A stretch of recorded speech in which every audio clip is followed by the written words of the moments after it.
हाँ तो आज से यानी 2 अप्रैल से दुल्लीपट्टी में झंडा मेला के शुरुआत भ गेल।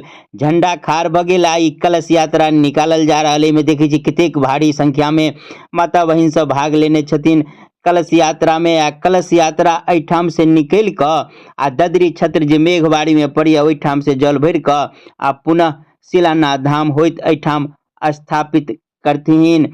आ ई स्थान के बात करी तो ओना तो दुल्लीपट्टी आ ये दुल्लीपट्टी क्वार के सीमा पर क्वार खिरखिरिया टोल के मैदान में ई जे है से भ रहल है। कुश्ती सेहो हैत।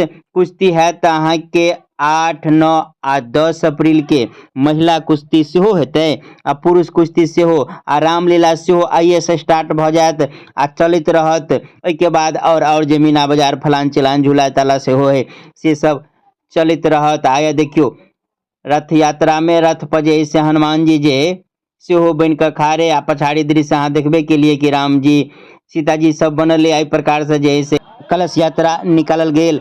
झंडा के ऊंचाई 101 फीट है आ और सब बहुत कुछ भव्य है। मेला में आ झंडा लग विशाल हनुमान जी के मूर्ति से तो अहाँ देखबे के लिए और सब मूर्ति है। आ ई सब ग्रामीण सब आयल झंडा खाड़ होय के दृश्य देखबाक लेल। आ आइए सब मेला जे है से आरंभ भ जायत। ओना उद्घाटन हैत लगभग 1-2 बजे दिन में नेताजी सब आबि कऽ उद्घाटन करत। एनहर देखियो कलश यात्रा निकलि रहल है।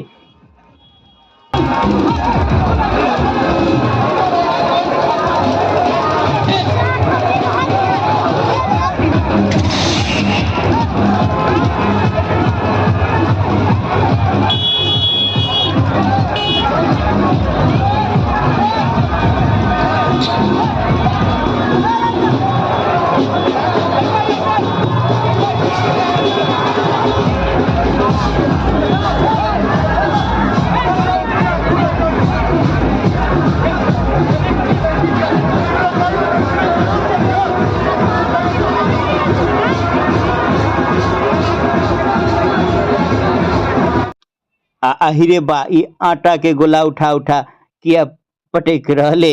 हाँ पता लागल है कि एहिठाम जे है से बन रहले जलपान के व्यवस्था।